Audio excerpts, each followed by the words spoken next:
Ajari kami duduk diam seperti Maria, untuk mencatat khotbah, untuk menangkap isi hati Tuhan lewat renungan, dan berikan kami keberanian untuk mengaplikasikannya di dalam hidup ini. Kami tahu ya Tuhan Yesus, Tuhan beserta orang-orang yang segenap hati. Urapi kami, sembunyikan hamba di balik salib-Mu. Dalam nama Yesus, praise the Lord. Amin.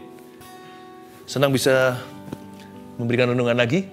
Jangan lupa subscribe juga di channel ini, di YouTube kami, supaya Anda terus dibangun di dalam Roh Kudus, ya. Mari kita buka sama-sama firman Tuhan. Saya berikan judul hari ini, bahagia sekalipun ditolak manusia. Catat itu, Kejadian pasal 29. Bahagia sekalipun ditolak manusia. Kita semua pasti pernah mengalami penolakan. Seumur hidup kita, nggak mungkin hanya sekali. Jangan hiraukan perlakuan orang terhadap dirimu. Yang penting kita lakukan bagian kita dan tanggung jawab kita di depan Tuhan. Karena nasib kita itu nggak di tangan orang. Nasib hidup ini di tangan Tuhan. Jadi jangan khawatir kalau orang lain tidak menghargaimu dan juga tidak mengakuimu. Bahkan kalau Anda dianiaya sekalipun. Asal hatimu benar di depan Tuhan, jangan takut Allah beserta. Kalau Tuhan yang menyertai, kalau Tuhan di pihak, kalau Tuhan bersama dengan kita, siapa lawan kita? Kita bisa bahagia loh, sekalipun ditolak manusia. 1.000 orang rebah di sebelah kita, 10.000 di sisi satunya. Kita bisa tetap teguh berdiri. Karena kalau bersama dengan Tuhan, kita merupakan mayoritas. Bahagia sekalipun ditolak manusia, Kejadian 29 ayat 31-35. Judulnya di Alkitab kita anak-anak Yakub, kita akan bahas Lea. Ketika Tuhan melihat bahwa Lea tidak dicintai, dibukanyalah kandungannya, tetapi Rahel mandul. Lea mengandung lalu melahirkan seorang anak laki-laki dan menamainya Ruben. Sebab katanya sesungguhnya Tuhan telah memperhatikan kesengsaraanku. Sekarang tentulah aku akan dicintai oleh suamiku. Mengandung pula lah ia, lalu melahirkan seorang anak laki-laki lagi. Maka ia berkata, sesungguhnya Tuhan telah mendengar bahwa aku tidak dicintai. Lalu diberikannya pula anak ini kepadaku. Maka ia menamai anak ini Simeon. Mengandung pula lah ia, berarti untuk ketiga kali, lalu melahirkan seorang anak laki-laki. Maka Lea berkata, sekali ini, suamiku akan lebih erat kepadaku, karena aku telah melahirkan 3 anak laki-laki baginya. Itulah sebabnya ia menamai anak itu Lewi. 3 kurang tambah 1, ayat 35. Mengandung pula lah ia lalu melahirkan seorang anak laki-laki, maka ia berkata, sekali ini aku akan bersyukur kepada Tuhan. Itulah sebabnya ia menamai anak itu Yehuda. Sesudah itu ia tidak melahirkan lagi. Cerita Rahel dan Lea ini klasik sekali di Alkitab. Yakub punya 2 istri. Dia lebih mencintai Rahel daripada Lea. Lea ini ciciknya, Rahel ini adiknya. Ada ceritanya lah, gimana Laban menipu Yakub. Padahal Yakub kejar Rahel, dikasih Lea dulu, suruh kerja sama dia, setengahnya kerja paksa, nanti setelah sekian lama baru dikasih Rahel itu. Nah kasihan, Rahel ini yang dicintai Lea itu bukan dibenci, tetapi seperti istri tiri, padahal dialah istri yang sah. Dia istri pertama. Rahel itu madunya.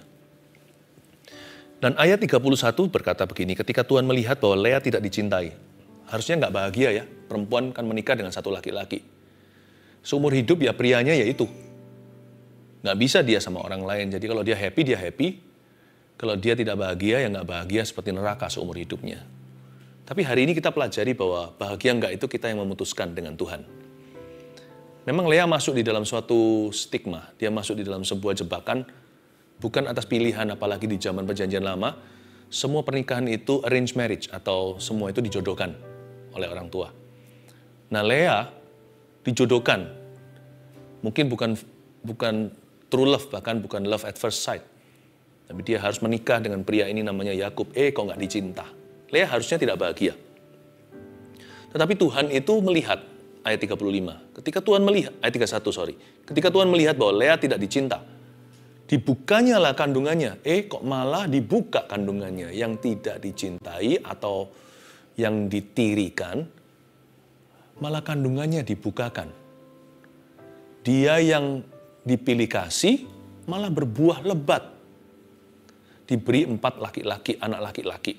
Tapi Rahel yang dimanjakan, yang diistimewakan, malahan mandul, tidak bisa memberi anak sama sekali. Dari sini kita tahu bahwa Allah itu adil. Tuhan nggak tentu fair, karena fair itu relatif. Tergantung kita dari mana mau cubit Tuhan, ya kan? Nggak fair ah. Kalau mau fair ya kita semua masuk neraka. Tapi Allah itu adil, itu so pasti. Keadilan adalah karakternya. Our God is just. Nah, Allah itu adil. Jadi jangan sampai kita ini di sisi seperti Yakub yang memainkan peran pilih kasih. Jangan-jangan nanti Allah menentang kita dan membuat kita menjadi orang jahatnya. Kalau kita itu suka menolak orang lain, kalau kita itu suka untuk mendiskriminasi, jangan-jangan nanti Tuhan akan memakai kita dalam cerita kesaksian orang lain untuk membuat kita ini tampak jahat atau tampak buruk di mata Tuhan. Ada orang tertentu yang begitu. Gara-gara itu Tuhan sertai orang yang dia diskriminasi untuk mempermalukan dia yang selama ini prejudis atau yang menolak mereka. Jangan sampai jadi orang yang salah. Tapi kalau Anda adalah victimnya, kalau kita adalah korbannya, jangan bermental korban. Kalau kita ditolak oleh manusia, dipilih kasih oleh siapa, jangan kita mengasihani diri sendiri. Pandanglah Tuhan. Allah kita adil, jadi kita tidak perlu punya roh kepahitan. Kalau kita yang dirugikan, cari Tuhan. Tapi kalau kita yang menolak, yang memilih kasih, kita yang merugikan, bertobatlah, berubahlah. Jangan begitu, supaya jangan Tuhan harus mengalahkanmu. Supaya jangan sampai Tuhan harus mempermalukanmu dengan mengangkat orang yang Anda rendahkan. Tapi kalau kita yang direndahkan, carilah Tuhan.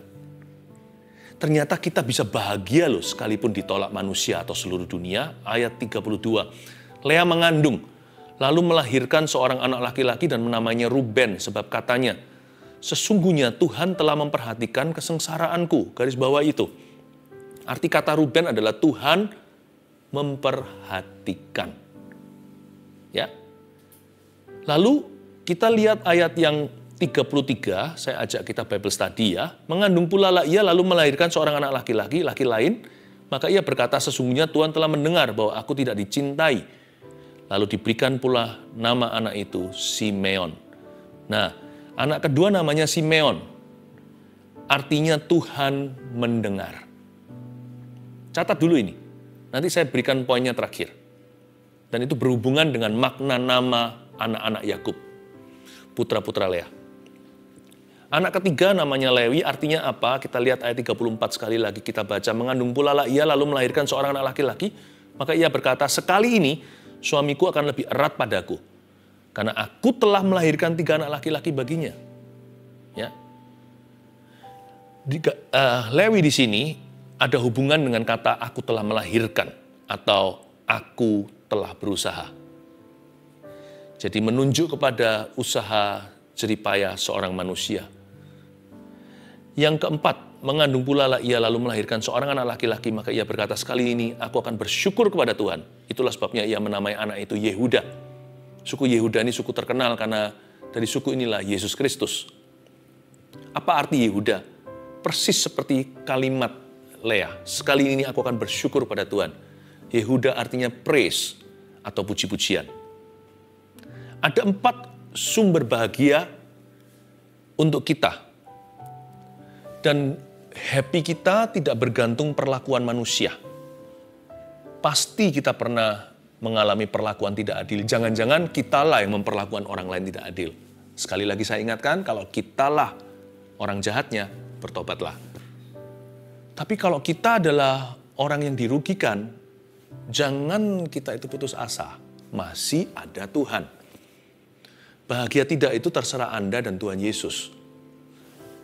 Ada 4 sumber bahagia di sini yang saya mau tunjukkan kepada Anda dan saya, kepada kita semuanya. Kalau 4 sumber bahagia yang kita bisa yang bisa kita pegang erat-erat untuk bahagia hati sendiri. Jangan terpengaruh dengan kondisi yang kita alami. Dan 4 sumber bahagia ini juga 4 kekuatan kita untuk tetap maju dalam Tuhan, sekalipun mengalami penolakan. Kalau kita mengalami perlakuan tidak adil, ingat 4 hal ini. Ada hubungan dengan nama-nama anak-anak Lea. Yang pertama, tulis hidup di hadapan satu pribadi. Itulah Ruben, bukan? Artinya Tuhan memperhatikan. Tuhan melihat. Waktu Lea sedang dipilih kasih. Waktu Lea ditirikan padahal dia istri yang sah. Dia bisa saja kanker emosi, bahkan bisa sampai jatuh sakit. Tapi Lea tidak mengalami semua itu. Karena dia naik banding. Ketika suaminya sendiri tidak mencintai dia atau kurang mencintai, dia tidak menuntut hak. Semakin dia menuntut, semakin frustrasi. Semakin frustrasi, semakin depresi. Siapa yang rugi? Karena itu Lea naik banding. Waktu anak pertama dilahirkan karena Allah membuka kandungannya, diberi nama Ruben, yang artinya God sees, Tuhan melihat.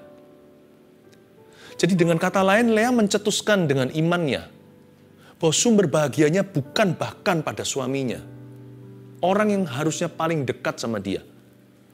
Dia tidak lagi menginginkan untuk dimengerti.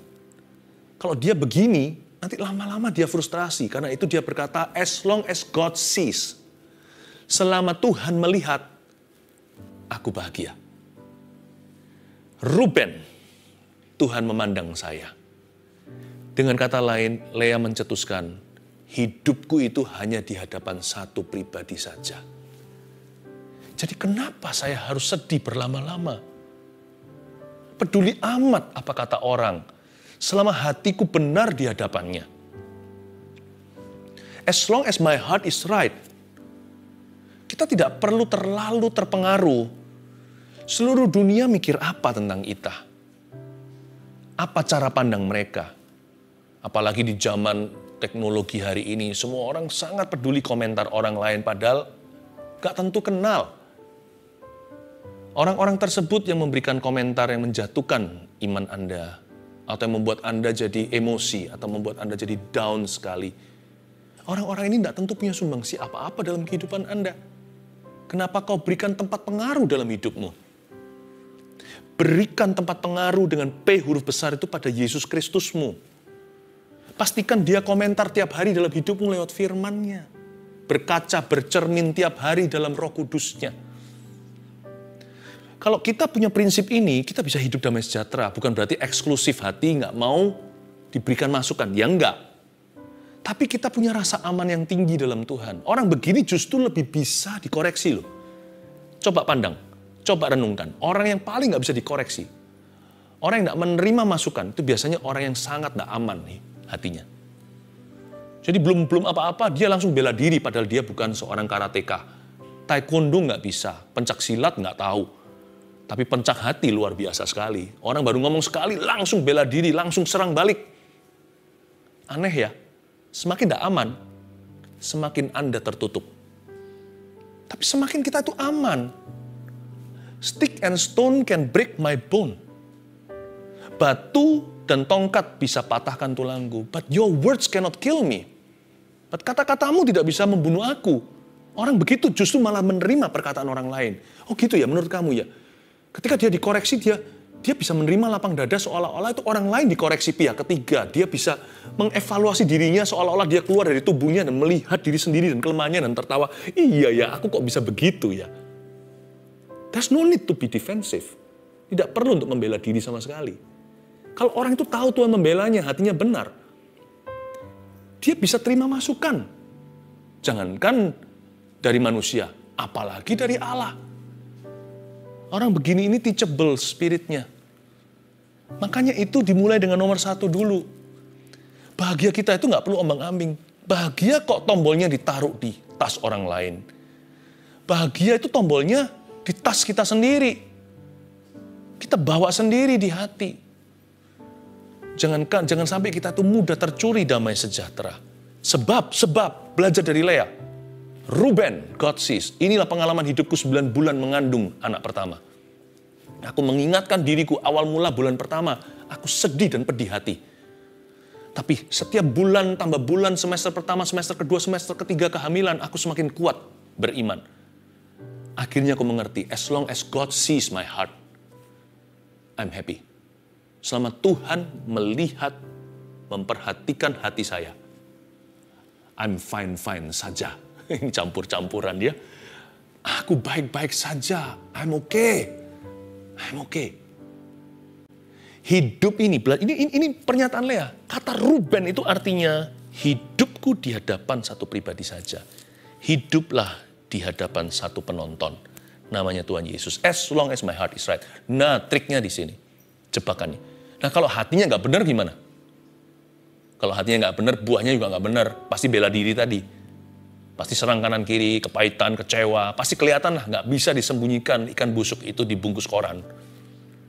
Nah, kalau pada titik terdini Anda menyadari hatimu salah, jangan malah justru kita itu menutup diri dan berkata, yang penting hatiku benar. Orang lain aja bisa lihat hatinya salah kok. Kalau hati kita salah, cepatlah bertobat. Tuhan ampuni, seperti Mazmur Daud, berikan padaku hati yang bersih. Create in me a clean heart, O Lord. Hidup di hadapan satu penonton bukan berarti hanya satu orang, yaitu Yesus yang bisa bicara ke dalam hidupmu. Orang tua juga bisa, teman, saudara seiman, gembalanya, rekan, bahkan pendeta pun harus mau mendengarkan masukan. Saya punya tim yang luar biasa. Orang-orang yang sungguh-sungguh cinta umatnya. Kami semua ini dengar-dengaran. Ya. Karena itu hiduplah di hadapan satu pribadi. I assure you that you will be truly happy. Saya jamin 100% yakin hatimu tidak bisa tidak bahagia. Karena ada damai sejahtera. 2. Simeon. Apa tadi yang saya minta Anda garis bawahi? Arti kata Simeon adalah Tuhan mendengar. Yang kedua, punyalah keyakinan. Inilah sumber bahagia kita. Inilah titik kemajuan. Kita punya Tuhan yang sangat mengerti. Kata Tuhan mendengarkan itu artinya Allah kita penuh pengertian. Barusan saat tadi yang lalu saya ajarkan bahwa Tuhan adalah alamat yang sempurna untuk curhat. Tuhanlah alamat curhat untuk mencurahkan hati kita apa adanya. Saya senang sekali loh. Kalau baca kitab Mazmur itu realistis sekali. Mazmur itu tidak sembunyikan apa-apa. Daud dosa pun Mazmur 51 ditulis di situ. Kita semua jadi tahu dosanya. Gara-gara dicatat juga dalam sejarah. Ya, di kitab Perjanjian Lama, kegagalan Daud dibeberkan dan dijabarkan dengan begitu detailnya. Pengakuan dosanya, ya, paralel dengan kejadian itu ada di Mazmur 51. Coba lihat kalau kita baca di Mazmur itu, sungguh-sungguh jujur sama Tuhan itu apa adanya, tanpa pakai tanding aling-aling atau apa. Bahkan kalau pemazmur marah, dia berkata, hukum orang itu Tuhan. Tapi kalau Anda melihat di ujungnya, selalu nafasnya pengampunan. Tapi marah dulu, tapi dia bukan marah ke orang lain. Lampiaskan ke anak-anaknya atau keluarganya. Dia bawa amarahnya ke hadirat Allah, berujung kemenangan dalam jiwa. Mengapa pemazmur itu dalam kondisi tidak rohani, lagi emosi, lagi kecewa, pernah sekali malah ngomong sama Tuhan begini kok, Tuhan, alihkan perhatianmu dari aku, biar aku pergi lenyap saja. Bahkan pemazmur jujur berkata, kemanakah aku dapat pergi menjauhi romo Tuhan? I've tried atau aku mencoba. Tapi kemana-mana ketemu Tuhan, aku diskakmat. Luar biasa ya. Why pemazmur-pemazmur ini menuliskan hatinya dalam lagu-lagu? Karena mereka yakin waktu masuk hadirat Tuhan di step langkah nomor 1. Baru di pelataran, belum masuk ke ruang tengah, ruang maha kudus, atau apalagi ruang maha suci di dalam situ. Mereka sudah membawa keyakinan dulu. Aku punya Allah yang pengertian. I have an understanding God, God who understands. Kita itu nggak bahagia karena kita itu hidup dalam tuduhan setan. Nah itu salah sendiri kok, kita mau percaya. Yang gitu-gituan kok dipercayai. Yang begini kok susah percaya. Banyak orang itu belum masuk hadirat Allah, sudah curiga, Tuhan ini pasti cambuk saya. Loh, Tuhan bisa marah, bisa. Tapi dalam amarah Tuhan itu, Tuhan selalu mengajar kita. Tuhan gak pernah hancurkan. Kalau Tuhan hukum kita, dalam hukumnya itu ada mercy. Tuhan itu selalu niat hatinya untuk mengajari, bukan untuk membunuh, membinasakan. Kalau kita masih hidup dalam tuduhan, bagaimana bisa bahagia kalau hidup kita itu serahkan pada setan, kalau kita itu serahkan iman kepada kuasa jahat? Gimana kita bisa bahagia kalau kita percaya kepada iblis yang menuduh kita? Pegang baik-baik, ini sumber kepercayaanmu, ini adalah titik majumu. Gimana kita bisa bahagia sekalipun perasaan tidak keruan? Gimana kita bisa bahagia tetap happy sekalipun seluruh dunia menolak kita? Kita masih punya Tuhan yang sangat pengertian dalam hidup kita. Jadikan Yesus bukan hanya alamat curhat, jadikan dia sahabat dengan S huruf besar. What a friend we have in Jesus, all our sins and griefs to bear. What a privilege to carry everything to God in prayer. Itu lagu himnal yang kira-kira begini summary atau rangkumannya. Kita itu punya seorang sahabat, tapi seringkali kita jauhi. Karena kita kira dia tidak akan mau mengerti. Ternyata dia sangat paham dan dia tidak menuduhku, tidak menghakimiku. Dia hanya mau menolongku. Punya Tuhan yang sangat mengerti. Itulah artinya Simeon. Saya bisa bayangkan 9 bulan dia mengandung anak nomor 2 ini. Lea mengalami yang namanya persahabatan dengan Allah. Dalam kesepian jiwanya ditinggal oleh suami. 365 hari. Mungkin Yakub selalu nongkrongnya di Rahel situ. Mereka kan gak tinggal satu kemah. Bagaimana perasaannya? Hai wanita, kalau suamimu sama wanita lain dan kau dimadu. Tapi dia bisa membangun persahabatan dengan Tuhan. God understands my anger. Makanya dia gak sampai lampiaskan. Anak-anaknya bukan menjadi keturunan kepahitan, tapi menjadi suku-suku Israel, bukan. Saya bisa bayangkan 9 bulan itu, si Lea mengalami membangun persahabatan dengan Roh Kudus di Perjanjian Lama. Tuhan, aku tidak mau anak ini akan menjadi anak terkutuk. Aku tidak mau empedu di hatiku diturun lewat ari-ari, masuk ke roh dan jiwa putraku. Aku tidak mau dia jadi orang kepahitan. Ku beri dia nama. Tuhan mendengar selama 9 bulan. Aku punya Allah yang pengertian. Mendengarkan tantrumku, mendengarkan emosiku, mendengarkan perasaan tidak puasku. Dan Tuhan, Engkau selalu menuntunku ke jalan yang benar oleh karena namamu. Belajar seperti Lea. Datang tidak sempurna. Keluar dari hadirat Tuhan. Di ujung doa selalu disempurnakan. Sampai lahir Simeon. Suku Israel yang diberkati. Ya, artinya punya Tuhan yang sangat mengerti, itu sumber bahagia kita. Udahlah seluruh dunia salah paham, gak apa-apa. Jangan berkata begini ya, kalau memang ada bagian kita yang harus dievaluasi, ada titik-titik yang perlu diperbaiki, ya jangan berkata, gak apa-apa, lu orang semua gak ngerti sama saya fine-fine saja. Pastor Philip bilang, yang penting Tuhan mengerti. Nah, orang begitu, nggak mau terima masukan dulu. Tapi di hati jangan tertuduh, thank you ya, apalagi yang perlu aku ubah. Mungkin nggak gampang, kita telan itu seperti telan durian. Sekalipun kritik yang membangun, apalagi kritik yang menjatuhkan, terima saja. Mau dicabut jenggotnya, mau ditampar kata Alkitab di Yesaya. Aku berikan punggungku bahkan untuk orang menginjak-injak aku. Tapi aku tahu Tuhan Allah yang menolongku. Dengarkan dulu masukannya. Ya, terima kasih. Udah, cerna satu persatu. Tapi dengan hati yang tahu, the Lord will help me. Tuhan akan menolongku. Jangan defensif, namun jangan tertuduh. Kita punya Tuhan yang sangat mengerti. Dia maha pengertian. Aman. I'm happy. Having such a God, punya Allah seperti itu, bagaimana tidak saya tidak bahagia? Pasti saya happy. Punya Tuhan kayak begini. Kalah-kalahin suami yang the best di dunia ini. Kalah-kalahin papa yang paling cinta sama anaknya. Kalah-kalahin siapa saja. Aku punya Allah seperti ini. Lea berkata, ngapain kepahitan? Buat apa saya turunkan empedu yang enggak ke dalam diri anak ini? 9 bulan ini kesepian. Namun aku tidak sendirian. Allah pengertian selalu ada di sisi kanan. Dia tidak pernah melepaskan tangan. 3. Lewi ini kan dia berkata begini. Sekali ini suamiku akan lebih erat kepadaku. Dia berharap sih, di level 3 ini dia masih berharap-harap. si Yakub akan berubah. Tapi enggak sih, Yakub ternyata tidak berubah.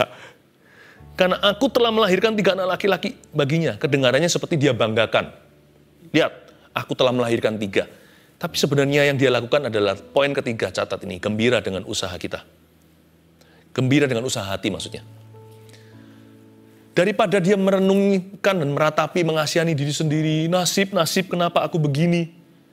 Kenapa papaku kasih ke orang begitu? Sekali menikah kan gak mungkin saya ceraikan. Lalu habis itu sama laki lain gak tentu lebih baik bukan?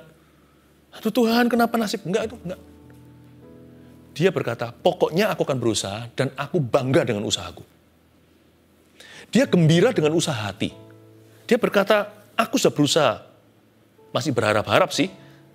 Semoga kali ini suamiku akan lebih erat padaku. Kan aku sudah lahirkan dia 3. Kata aku telah melahirkan, itu adalah bidang usaha. Dari sisi seorang Lea. Dia gembira dengan usaha hati. Begini ya. Kadang-kadang kita mau mengubah seseorang, orang lain. Dan kita jadi frustrasi. Padahal maksud hati itu mulia. Awal mulanya adalah mengubah dia. Lama-lama kita juga keseret masuk ke dalam dosa orang lain. Dan kita turut kepahitan. Kok begini? Kita gregetan. Banyak orang itu salah di sini. Kekurangan kita di sini. Jaga ini. Jangan perhitungkan hasil akhirnya. Jangan pandang. The final score-nya itu milik Tuhan. Bidang kita hanyalah usaha. Gembiralah dengan usaha hati. Asal hatimu sudah berusaha. Ya. Asal hati Anda sudah bersungguh-sungguh untuk mengubah hal tersebut. Atau untuk bisa menjalin komunikasi atau apapun lah. Belajarlah bangga dengan usahamu sendiri dan berkata, Tuhan, aku telah melahirkan. Lord, I have tried. Itu dia bahasa Inggrisnya. Aku sudah mencoba. Aku sudah berusaha. Tapi Tuhan tanya sama kita, sudah berapa kali? 7 kali 70? Belum Tuhan. Teruslah mencoba. Frustrasi aku. Kamu frustrasi karena kamu terlalu bergantung dengan hasil akhirnya. Terlalu mau menentukan. Iya ya. Kenapa mengampuni itu susah 7 kali 70? Kalau mengampuni itu prosesnya indah buat kita. Kalau kita tahu kita melakukan kehendak Allah sekalipun kita disakiti. Tapi kalau kita mengampuni itu kado bagi diri sendiri. Dan kalau kita mentaati, Tuhan yang kita taati. Bukan manusia yang menerima pengampunan kita. Berarti 7 kali 70 itu sebenarnya adalah proses yang indah. Setiap langkah, setiap angka, 7 kali 70, 491, 2, 3, 4, 5, 6, 400, 490 tersebut. Masing-masing adalah berkat, bukan? Iya ya.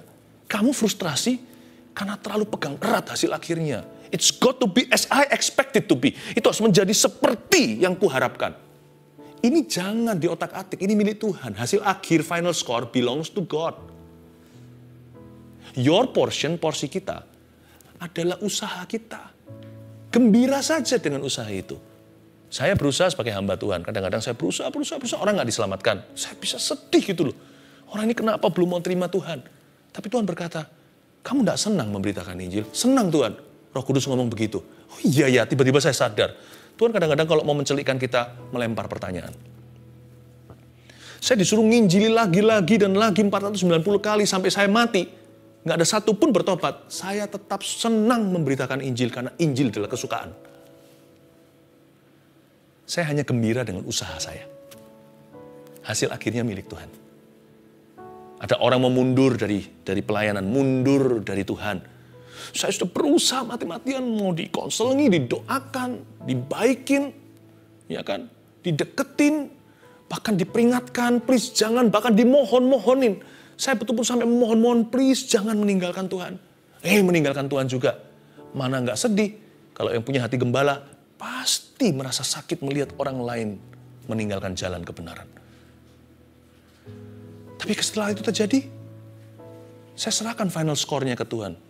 Saya bukan Tuhan, dan juga nggak bisa memaksa orang lain, bukan? Tapi saya bangga dengan usaha itu. Bukan bangga itu berarti sombong hati, enggak. Tapi saya berkata, aku syukuri Tuhan. Engkau izinkan aku berusaha. Supaya nanti kalau orang itu surga atau ke neraka, aku sudah berusaha. Aku sudah mencoba. Ini bagianku, ini kusyukuri, ini aku bangga. Dan ini yang membawa sukacita. Lea itu begitu waktu mengandung Lewi. I've tried. Dia belajar contentment atau merasa puas diri secara sehat. Dan berkata, yang penting aku telah mencoba. Makanya bahagianya dia itu kok mantap ya Lea. Kalau jadi Lea gini pasti udah kanker atau gimana. Saya nggak berkata bahwa orang kalau sakit kanker itu pasti karena dosa atau karena depresi. Enggak. Tapi kayak seperti ini, pasti sudah jadi penyakit. Tapi Lea nggak begitu. Kok bisa ya? Yang terakhir, yang menamai anak itu Yehuda. Sekali ini aku akan bersyukur kepada Tuhan. Yang terakhir adalah syukuri yang ada dan maju dengan itu. Ini bahagia kita, titik maju. Inilah sumber kekuatan.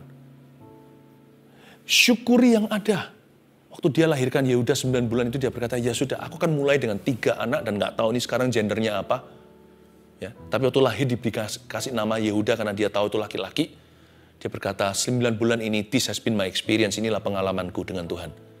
Aku memuji-muji Tuhan. Selama 9 bulan ini aku hitung satu-satu berkatku. Aku tidak lagi fokus pada suamiku yang tidak mencintai aku. Aku fokus pada Tuhan yang mengasihi saya. Fokusku berubah sekarang. Bukan lagi pada kelemahanku, karena si Lea dikatakan, ditulis di Alkitab, matanya kurang berseri-seri. Rahel itu mungkin matanya bagus. Lea itu kurang menarik. Dia berkata, aku tidak lagi fokus pada diriku. Sekarang aku fokus pada kekuatanku, bukan kelemahanku. Kekuatan Lea apa? Aku itu disertai Allah. Dia tidak berkata, ya lihat itu Rahel nggak disertai. Dia nggak kepo rohani. Dia hanya berkata, aku disertai. Aku tidak lagi perhatikan kelemahan mataku. Aku perhatikan kelebihan hidupku. Tuhan beserta saya. Dan dia fokus ke orang lain akhirnya. Dia tidak fokus pada dirinya sendiri. Fokusnya sekarang adalah raising her sons. Untuk membesarkan putra-putranya. Orang yang tidak kepahitan bisa fokus ke orang lain untuk membangun sesuatu. Tapi orang yang ada lubang dalam jiwanya akan terus berusaha untuk mengisi itu. Jadi akhirnya fokusnya adalah diri sendiri.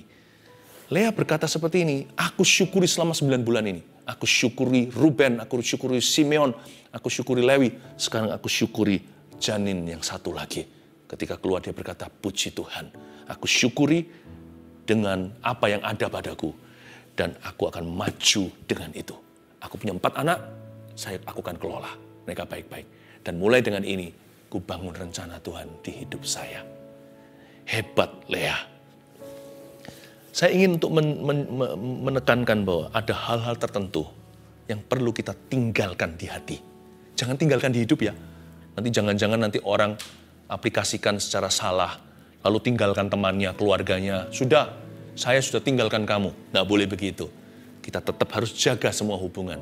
Tapi ada hal-hal tertentu yang harus kita tinggalkan di hati. It's okay if you're not with me. Aku akan mulai dengan apa yang ada pada saya. Aku akan maju dengan itu. Itu yang aku syukuri. Aku tidak mencari apa yang tidak aku punya.